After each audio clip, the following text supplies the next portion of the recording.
Hey everybody, Scout Crafty here again. It's Show and Tell Friday. We got a bunch of things to cover today. We had to go upstate. We had a few things we ran into. Ran into a good friend of the show while being upstate. Bill Link, you probably know him from the comments. It was nice to meet up with him. He just happened to see me in the parking lot of Lowe's. Very interesting. Few other things that, like I said, I go upstate and cut the lawn and whatnot, but I was also, a lot of you people were asking some questions about upstate, so I'll try and cover some of that. And also, for some of you longtime subscribers of the show, you remember I had a problem with water coming in from my electrical box. And it took me months to get an appointment. You know, this has been going on for more than a year, a couple of years. But I finally got an appointment with them to come down and to address it. And let me tell you and show you exactly what they did. Now, this is the box in question right here. This is where the electric comes in. And from there, it goes up to my panels that feeds the house over there. So let me show you exactly what they did. Now, typically, there are three ways that usually the power comes into your home. And first of all, it's usually overhead wires, which would look like this. The overhead wires come from the pole here, and they go through a pipe into your home. This is called the weatherhead, and it's a little use so that weather can't get into and down the pipe where the electric comes.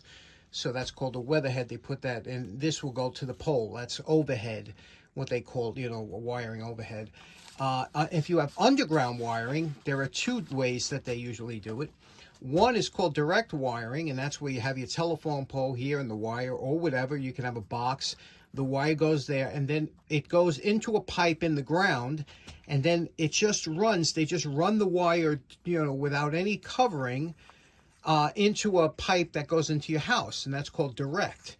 And some places upstate, have that. But here in the city, all of the electrical comes in through underground. In my area, and this is the way it comes. It comes down through the pipe on the telephone pole, and this pipe extends all the way into my home, okay, into that white box that I just showed you. Now, when this wire comes down here, it's very important. There's no weatherhead up here on the pole, and I'll show you what I mean. This is the telephone pole in front of my house. You can see those are the wires. There's really no drip loop, and there's no weatherhead. So you can see how water could get into that if that's not sealed up. But there's the pipe that goes all the way down the pole, and it travels into the ground. And from the ground, it goes directly into that white box in my house. Now, you saw that there's, like I said, there's no weatherhead. There's no curve. So anytime water drips down here, it's going to go into here, and it's going to come, and it did come through my box. And I'm very shocked that there was it was just a pipe here. There was nothing in here. There was nothing to stop the water from coming down. Now, if over time this pipe has been in the ground for 60 or 70 years, this might develop some rust or whatever, and you might get groundwater coming into the pipe. So either way, this has to be sealed. And let me show you what they did. Now, here in my area, wire that goes from the telephone pole to telephone pole that's strung up, that brings the wire to your home, that's aluminum wire. Okay, that's aluminum. The wire that comes from the box into your house underground is all copper. Now, this is what you saw the box before, and you saw that open pipe coming out, and this is what he did. The first thing he did was he took oakum. And oakum is a natural fiber material and looks very much almost like hemp rope or fiber rope or manila rope. It looks just like it, but it's a little bit finer. So that he took the oakum, and a lot of it, and he jammed it into the pipe using a stick. And he kept pushing it into the pipe around all these wires until he got the oakum. You could see here that it was covered, and it was all the way packed in real tight. After he finished with pushing in the oakum, and he couldn't push it in anymore, he used hydraulic cement. And it's a gray powder. It comes in a container, and you mix it with water, and he makes it into like a putty. And he takes that, and he pushes that in with a stick. And there's about, and again, he used like a whole bucket, squeezing that in, pressing it in around all the wires and everything until he had about that much of the pipe filled with the hydraulic cement. As it was starting to dry and everything, then he took some duct seal, which looked like almost like taffy, and he kneaded it up until it made it so, and then he pushed that in around all of the wires. So it did a fantastic job. I can't even imagine any water coming through here anymore. So that's what the fix was on the pipe. Now, he did mention that, he was glad that I didn't put anything in there, that, that way they didn't have to dig it out. But on the other side of the pole that you saw, where the wire comes in from on top into the pole, they went up on the truck and they filled a good probably 2 feet of this pole with spray foam, a special spray foam that they had. And then on top of the spray foam, he did some more of that duct seal all the way up to the top. So that's all sealed up there. So I should be good, but we'll see. You never know, but they did a heck of a job. Okay, next up, like I was telling you, I went upstate earlier today, and a lot of you were asking about different things upstate. I get questions all the time. I tried to cover a lot of it. Let me show you up there. Sit back, relax, and take a ride up with me up there. It's so beautiful, and I think you'll just really relax. So let's get up there now. Now, because so many things were going on, it's been a couple weeks since I've been up here, and you see the grass is almost as tall. It's about 10 inches tall. But the first thing I have to do is look for Stanley. And there he is. Stanley's doing good. You can see him sitting there on the log enjoying himself. The worst part about mowing when it gets so tall like this is you have to go slow because you'll bog down the mower. But and there's a lot of cuttings that are left on the grass, so you have to go over it a couple times to mulch it up. But it takes extra time. That's why I don't like to come, too far apart.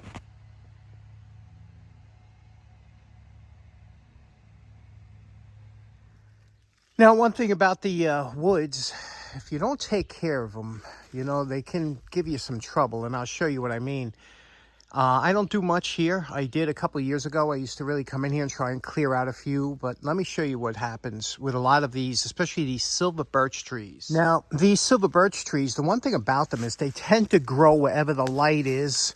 And for example, you see here, they were growing towards the light, and then what happens, they get very high and tall, and then all of a sudden they're too tall. This one actually uprooted, you can see here, but some of them actually, like that one behind it, they snap. They'll get to a certain point, the weight is too much, and they'll snap, and I'll show you what I mean. Here's a silver birch that grew up, and it was getting to the light, and then it just couldn't handle the weight anymore, and a little wind pushed it, and it snapped. Now, it just missed hitting my shed over there. You could see that. Now, when I first put these sheds up, the first thing I did was make sure that there was no trees that could fall on them, especially during a storm. However, this one here has grown up in the last 5 years and grown crooked. You see this tree here?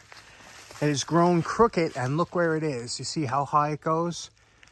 Now, it's bigger than it looks, but it's right, the angle of it, and you can see it's crooked. If this thing, a good wind comes, it's going to go, guess where? That's right, right on top of that shed. So I'm going to have to come up here, and I'm going to have to remove these trees so that I can drop this one over here towards my truck. And to do that, and remember, when you're up here and you're working alone, you're going to have a bunch of lines, and they got to be under tension so that when that falls, it doesn't hit the shed, because so that's going to be a bit of a challenge, and that's going to be probably a video if you want to see it. But it definitely, you can see what you're dealing with. Let me show you from the side. Okay, this is the tree in question, and you see it comes up, and you see it's over here. It's leaning. It's got a heavy lean to it, and there's the shed. So if that ever gets a heavy wind during a storm, they tend to snap without notice, and they'll go right down. And it's very heavy. They're much heavier than they look. Birch is a very dense wood. And there's that one I was telling you that snapped before, and you see it almost came close to hitting it. So you have to be very careful about this when you have property or something upstate. You always have to watch the trees and keep notice of which ones are around your buildings that they can come down. I took down a couple that were back here. There we see that branch there, that thing right there, how it's cut. That was hanging over this way, and I had to cut that one down. It was a bit of a problem. Now here are some of the ropes that I use, and this is just my Upstate ropes, and you can see I got here and I got a bunch down under, but this is what I use for tree felling, and those are the nylon straps that usually go around the trunk. Now when I was coming up here, it was kind of hazy, hot and humid back home, but look at the sky, look at the clouds. It's always nice up here. This is high elevation, and also it's just the way it is. It's a beautiful area. Now, a few people have been asking me about these silver birches, why I haven't taken them down yet, and I'll tell you why. You see the way they're hanging sideways? Now, I told you, these trees will grow towards the light, sideways or whatever, and until they get too heavy, and then they snap without notice. So that's why you have to be very careful. But the reason I haven't removed these as of yet is because it kind of shades my buildings from the street. Now, being I'm not up here all the time, you know, you're always worried about these, especially with, you know, squatters and people going in and stealing your stuff. So you know, they know when you're not around. So that's why you kind of keep the area mowed and whatnot, because it doesn't matter where you are upstate, they'll find your place and they'll kind of go through, rummage through it. But those trees actually give a little bit of a kind of a blockage to the that they're there from this street here, and that's the only reason that I wasn't in a rush to take them down, if you know what I mean. This is the road I live on up here. You can see what it looks like. Kind of nice, right? Nice street. Very few cars come down here. Again, beautiful day. And now when the grass is cut, you can see, you're able to see through. This is my next door neighbor's house that's adjacent to my property, and I'm always looking for these people. I never see them. I heard they're from Queens too. But I always wanted to talk to them to say, you know, if you're interested in selling, you know, this way I would have a double piece of property up here. But that's a nice house, huh? To be able to move up here and then have my property right next to it. How cool would that be?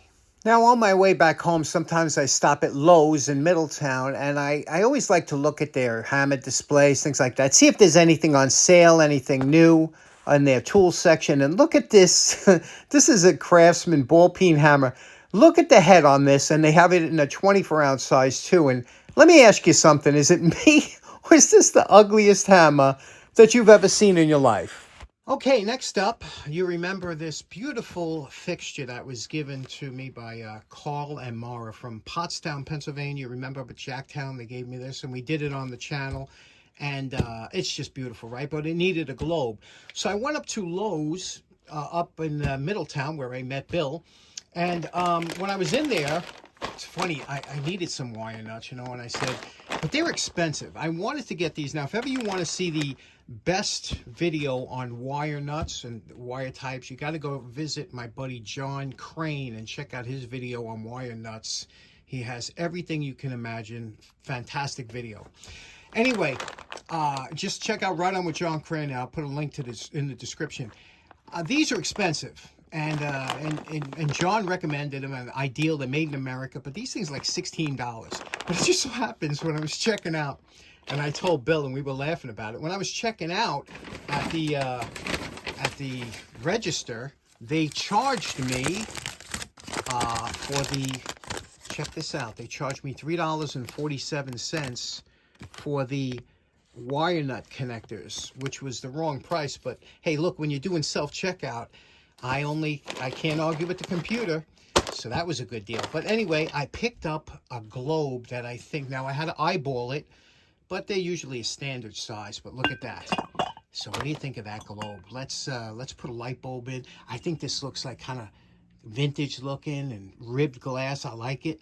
Let's put a light bulb in and see what it looks like. Okay, there it is installed. I put a temporary small light bulb in it just to give you an idea, but you can see what that looks like with the, isn't that beautiful?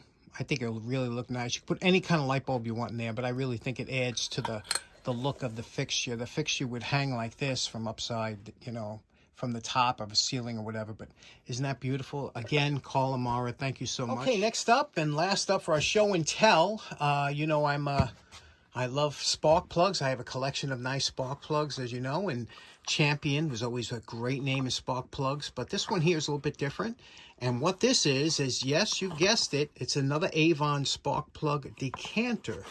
And check this out.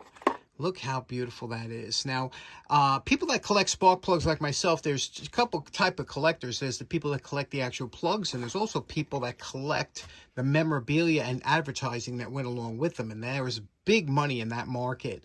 But I've always found it interesting. I have one of the signs, a spark plug champion sign. Is about 2 feet high, and it's kind of a blow mold. But I always want to make a model, spark plug model, that, you know, they used to have them hanging from gas stations, things like that, and, you know, they'd be a foot or two tall, and, you know, Champion always had a lot of good advertisement like that. But this here, Avon did it in that kind of milk glass, the decanter, and the conductor on top screws off for the cologne, and there we go. A Champion spark plug decanter. They made some cool stuff, Avon, geared towards guys. Okay, so in closing, first of all, special thank you for 30,000 subscribers. We'll talk more about that on Monday. I wanted to leave you with some beautiful footage of my favorite stream, Upstate, that I visit all the time, and I want you to enjoy it with me. Hope you have a great weekend. Thanks so much for tuning in. We'll see you again on Monday. Take care now. Bye-bye.